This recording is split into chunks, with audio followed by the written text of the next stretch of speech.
Le Seigneur soit avec vous.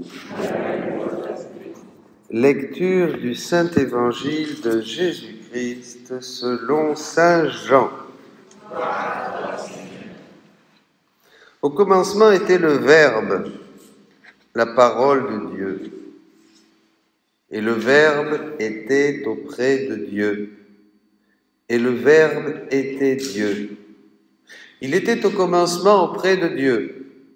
Par lui, tout s'est fait. Et rien de ce qui s'est fait ne s'est fait sans lui. En lui était la vie, et la vie était la lumière des hommes. La lumière brille dans les ténèbres, et les ténèbres ne l'ont pas arrêtée. Il y eut un homme envoyé par Dieu, son nom était Jean. Il était venu comme témoin pour rendre témoignage à la lumière afin que tous croient par lui. Cet homme n'était pas la lumière, mais il était là pour lui rendre témoignage. Le Verbe était la vraie lumière qui éclaire tout homme en venant dans ce monde. Il était dans le monde, lui par qui le monde s'est fait, mais le monde ne l'a pas reconnu. Il est venu chez les siens, et les siens ne l'ont pas reçu. Mais à tous ceux qui l'ont reçu, ceux qui croient en son nom, il leur a donné de pouvoir devenir enfants de Dieu. Ils ne sont pas nés de la chair et du sang, ni d'une volonté charnelle, ni d'une volonté d'homme. Ils sont nés de Dieu.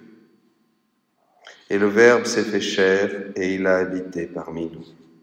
Et nous avons vu sa gloire. La gloire qu'il tient du Père comme Fils unique, plein de grâce et de vérité. Jean-Baptiste lui rend témoignage en proclamant « Voici celui dont j'ai dit, lui qui vient derrière moi a pris place devant moi, car avant moi il était. »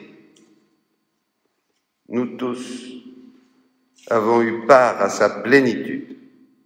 Nous avons reçu grâce après grâce.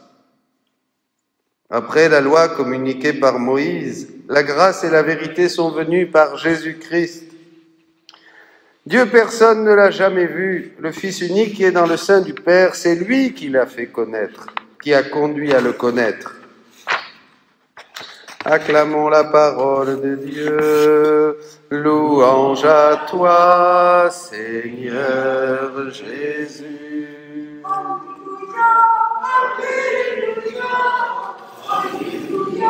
Alléluia, alléluia, alléluia, alléluia, alléluia.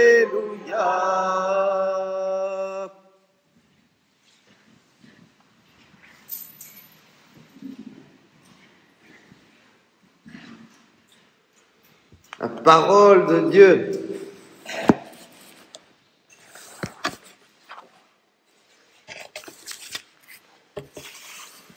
Parole qui réveille, qui ressuscite les morts.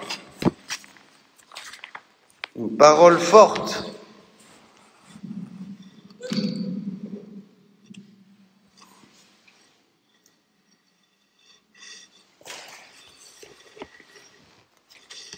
On vient à la messe, à Noël, par tradition, par habitude, parce que c'est Noël, il faut aller à la messe. On sent qu'il faut y aller.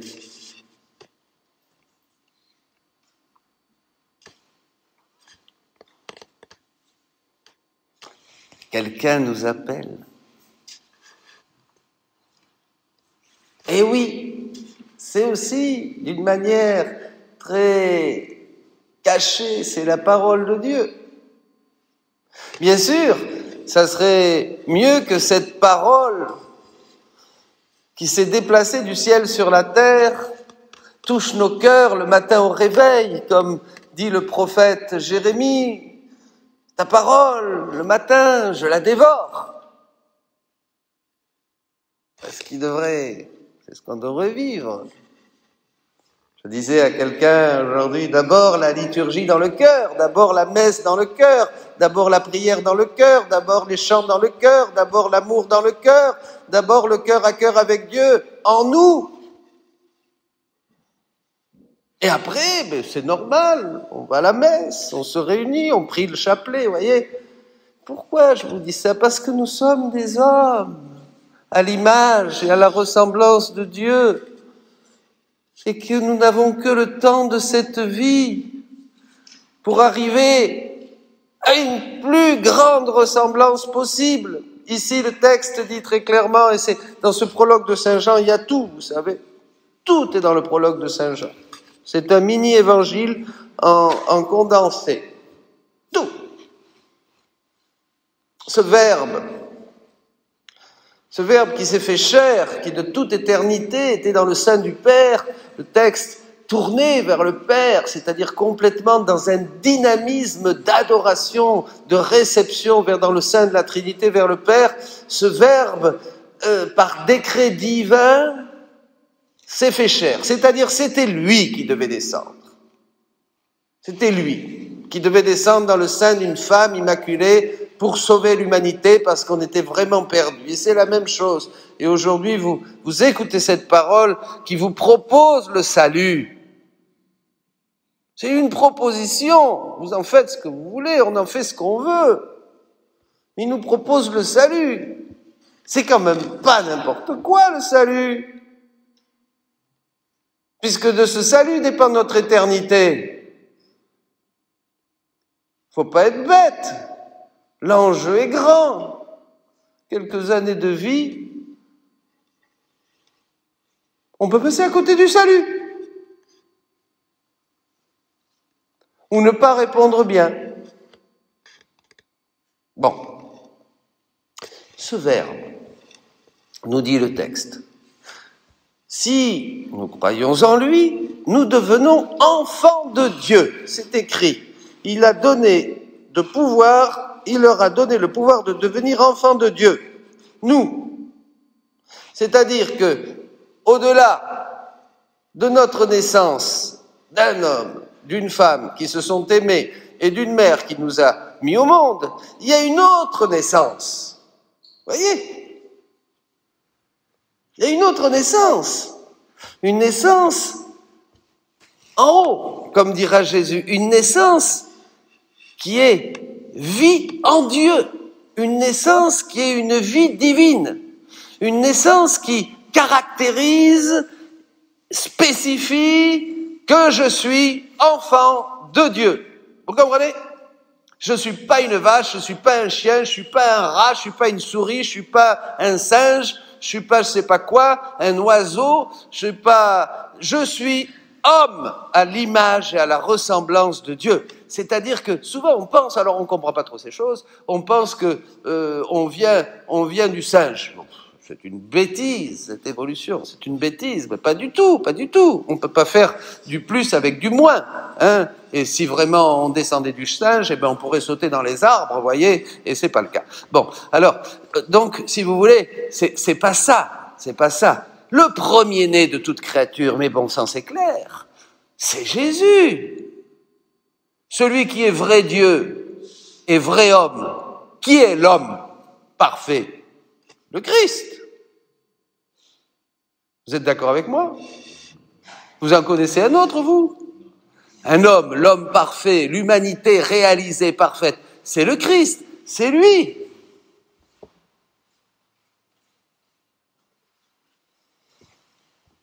Celui qui s'est fait homme pour que nous devenions Dieu, disent les saints et le catéchisme. Il s'est fait homme pour que nous devenions Dieu. Parce que notre vocation est d'être comme Dieu. Notre vocation, je répète, est d'être comme Dieu. Il faut bien avoir ça dans la tête, parce que c'est de ça que dépend toute notre vie sur Terre. On n'est pas sur Terre pour être boulanger, pâtissier, chef d'entreprise, président de la République, je sais pas, confiné ou déconfiné. On n'est pas sur Terre pour ça. On est sur Terre juste pour arriver à la ressemblance, à devenir enfant de Dieu et arriver à la ressemblance avant de mourir. C'est-à-dire arriver à être le plus intimement lié, transformé par l'Esprit, pour ressembler à Jésus, pour que quand on arrive au ciel, le Père ne voit que Jésus en toi, en toi, en toi, en toi. Chacun restera ce qu'il est, mais le Père verra une transformation en Jésus. Il verra que le visage de son Fils, les attributs de son Fils, la beauté de son Fils, l'amour de son Fils resplendira dans ton cœur, dans mon cœur. Et alors là, c'est le ciel. Il faut se poser la question rapidement, parce que quand même, nos jours sont comptés. Je sais pas, moi, je trouve ça drôle, les chrétiens. C'est quelque chose que j'arrive pas à comprendre. Je sais pas vous. J'arrive pas à comprendre comment on peut vivre tranquille sur terre si on n'a que quelques années pour arriver à la ressemblance avec Dieu. Je sais pas dans quel truc on est tombé pour avoir cette cécité. Je sais pas quel virus nous a piqué pour qu'on soit si aveugle et muet et sourd. Il est la parole. C'est curieux, hein? Vous avez jamais réfléchi à ça, vous? Non, moi, ça me pose une sacrée question. Ah, je rigole pas, là. Ça me pose une question parce que je dis, pourtant, tu prêches, tu dis aux gens que s'ils croient, ils sont sauvés, et s'ils croient pas, ils se condamnent. C'est pas moi qui dis ça. Celui qui prie se sauve sûrement, celui qui prie pas se condamne sûrement. Saint Alphonse de Liguori, docteur de l'Église.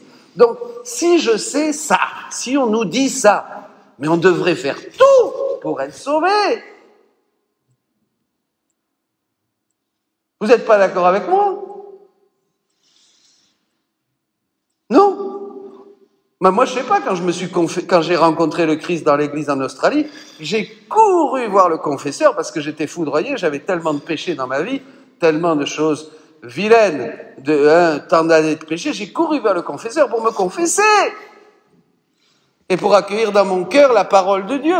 Et tout de suite, j'ai un évangile qui est tombé du ciel, d'une manière très providentielle, en français. J'étais en Australie, vous imaginez. Les 4 évangiles. Paf! Et alors là, j'ai commencé à dévorer, à lire Luc, Matthieu, Luc, Marc, Jean, Luc, Marc, Matthieu, Luc, Marc, Jean, Matthieu, Luc, Marc, Jean, Luc, Matthieu, Jean, Luc, Marc. J'arrêtais plus! Ça nourrissait mon âme. Comprenez? Là, je savais que j'étais sauvé. Voyez? Et ça, cette expérience, pourquoi je vous dis ça? Parce que où vous la faites ici sur terre pendant les années de vie, ou vous la ferez au moment de la mort.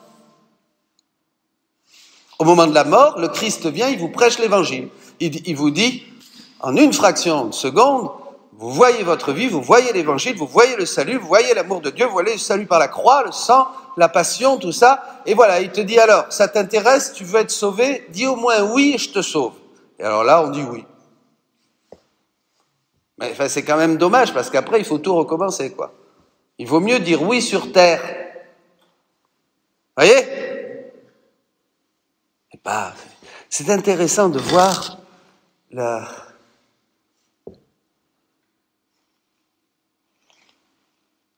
vide de l'homme d'aujourd'hui.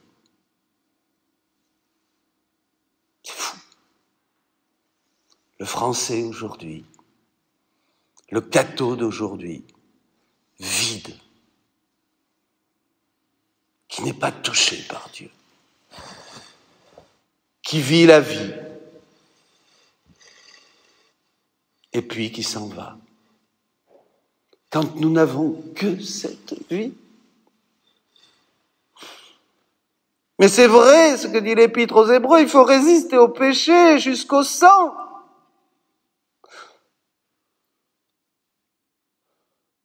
J'ai peur de mon éternité. Il n'y a pas que l'amour qui m'attire à Dieu, il y a aussi la peur, et Dieu s'en sert, il s'en servait toujours. J'ai peur de ne pas bien... On ne peut jamais dire qu'on va bien terminer sa course. Vous comprenez? Moi, je vous partage dans ma vie de prêtre. Il y a l'amour qui m'attire vers Dieu, mais aussi la crainte. La crainte, ce qu'on appelle dans la Bible la crainte de Dieu, la crainte de ne pas être ajusté, la crainte de ne pas arriver au bout de la course et de mériter la couronne, la crainte d'être classé parmi les médiocres. Et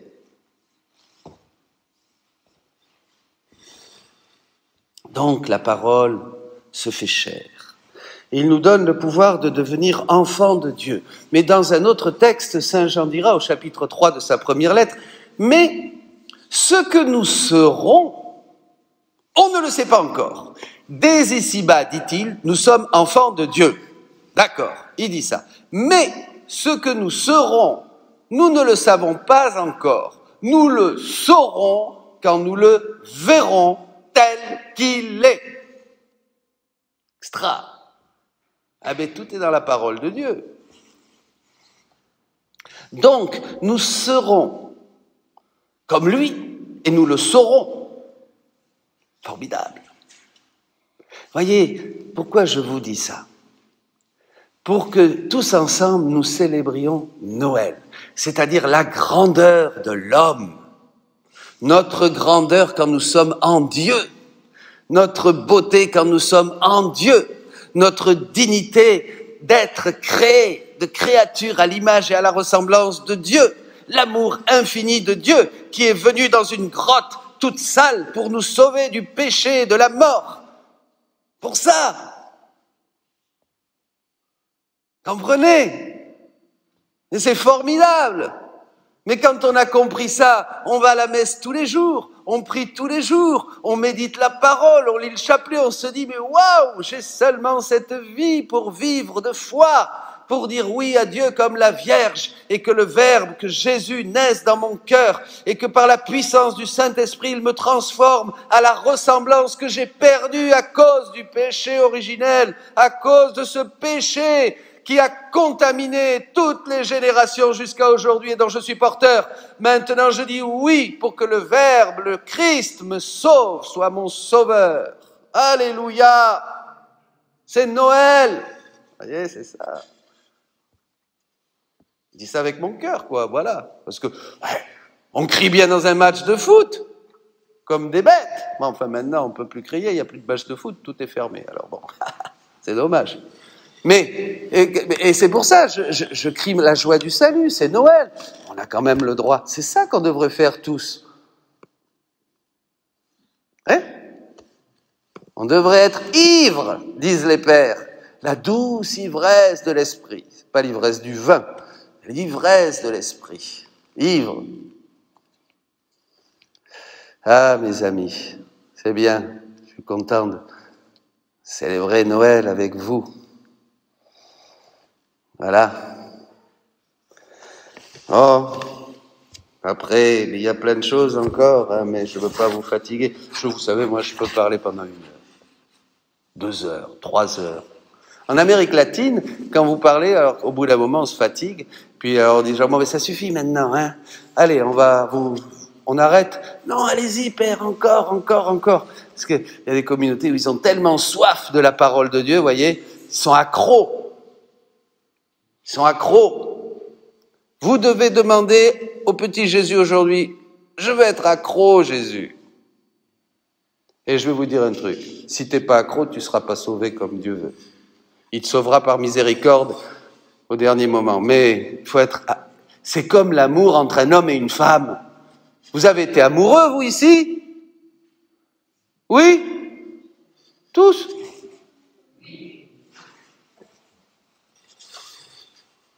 Hein? C'est fort! On ne peut plus se passer l'un de l'autre. On a besoin de se voir, de s'embrasser, de se toucher. C'est merveilleux!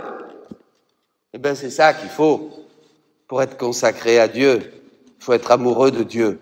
Et nous sommes tous consacrés à Dieu puisque nous sommes baptisés. Il nous a donné le pouvoir de devenir enfants de Dieu. C'est écrit, c'est-à-dire un pouvoir qui fait de nous des enfants de Dieu. On n'est plus des bêtes, on n'est plus des animaux. Parce que quand on a péché, On a été destitué de tous les dons de Dieu, la vie divine, la divine volonté, la science infuse, toutes ces choses ont disparu. Et regardez, nous sommes comme des bêtes. Il y a même des terroristes, des criminels, des homicides, des violeurs. Et oui, c'est tout ça. C'est parce que nous n'avons plus Dieu en nous. Alors, on va nous classifier animal raisonnable. Voilà, les philosophes. Mais en fait, on a perdu. Donc il nous redonne, le petit Jésus nous redonne le pouvoir de devenir enfant de Dieu. Ça y est. Eh bien, on peut prier, on peut louer, on peut lever les mains vers le ciel, on peut recevoir la grâce de vivre dans la lumière, dans la pureté, dans l'amour. On peut s'aimer les uns les autres, on peut chanter Noël, on peut célébrer Noël, on peut vivre ensemble, on peut être missionnaire, on peut aller à droite, on peut aller à gauche, on peut faire plein de choses parce que le Verbe est né dans nos cœurs. Ça y est, nous sommes enfants de Dieu. Nous ne sommes plus des gens destitués, des bêtes, des animaux. Qui sont raisonnables, certes, mais toujours animales. Ça y est, le chemin de la sainteté nous est ouvert de nouveau et nous pouvons aller direct au ciel, straight, au ciel. Vous avez vu le discours de Trump hier? Celui-là, ils l'ont pas passé à la télé. Incroyable, j'ai jamais vu ça. Je fais une parenthèse. Un président qui, pendant 15 minutes, lit l'évangile, il prêche. En plus, il n'a rien à gagner, il va pas avoir de voix puisqu'il est sorti. C'est incroyable, j'ai jamais vu ça. Il nous l'a pas montré, ça. Allez-y. Discours de Trump. Il prêche 15 minutes l'évangile. Il le lit en entier. Et tous les gens étaient là. Et il dit, reconvertissez-vous. C'est beau quand même, ça, hein? Eh oui, mes amis. C'est Noël. Bon, allez. Ah là là. Que de gloire. Prions. Alléluia. Je prie tous pour vous maintenant. Je vais demander au Seigneur, rentrez dans vos cœurs. Rentrez dans vos cœurs. Fermez les yeux, rentrez dans vos cœurs. Je vais demander au nom de Jésus que la puissance du Saint-Esprit vous touche maintenant. Qu'elle débroussaille cette puissance, ce pouvoir de Dieu, qu'il débroussaille en vous tout ce qui est encore une impasse, tout ce qui est encore un obstacle à sa venue, à cette naissance dans cette pauvre crèche. Oh, c'est pas génial. Oh, la crèche de mon cœur, elle est pas géniale, mais Dieu a voulu naître dans ma pauvreté, grandir dans ma pauvreté. Donc c'est pas grave si t'es pauvre, si t'es minable, si tu pries pas beaucoup, si tu connais pas Dieu, c'est pas grave. Maintenant, au nom de Jésus, je demande que la puissance du Saint-Esprit te visite, te touche profondément, te libère de tes passions, de tes péchés, de cette tiédeur aussi qui est tellement caractéristique du monde dans lequel nous vivons. La tiédeur. Au diable la tiédeur, disait un prêtre, un ami de Dieu. Eh bien, que cette tiédeur disparaisse. C'est aussi que le mauvais qui veut toujours nous dévier, un diabolos, celui qui nous dévie de notre trajectoire, celui qui nous dévie de notre finalité, d'arriver à la ressemblance, image et ressemblance de Dieu. Allez, qu'il s'en aille de nos vies au nom de Jésus, que le sang du Christ aujourd'hui, qui va être ici sur cet autel, que la puissance du Saint-Esprit, que la lumière de Dieu visite vos cœurs, que vos cœurs soient ces petites crèches bien balayées, bien propres avec nos petits efforts humains, pour que le Verbe puisse naître, pour que la parole, maintenant, vous la sentiez vibrante en vous, que cette parole de Dieu, là maintenant, vous touche au nom de Jésus, parce que vous l'entendez, il faut d'abord entendre, il faut entendre avant de croire, et que cette parole, parce que la foi vient de ce que l'on entend, et ce que l'on entend, c'est la parole du Christ, dit l'apôtre Paul au chapitre 10 de la lettre aux Romains. La parole de Dieu vient de ce que l'on entend, donc elle vient quand on entend, et je vous prêche la parole de Dieu, parce que nous avons la parole de Dieu. Je n'ai rien d'autre que la parole de Dieu. Et j'aime la parole de Dieu parce que cette parole est puissante et elle est capable de ressusciter des morts. Ça, voyez, c'est une prédication kérigmatique. On annonce, le Verbe s'est fait chair. Et il a donné pouvoir, si vous croyez, de devenir des enfants de Dieu. Amen. Alléluia. Joyeux Noël.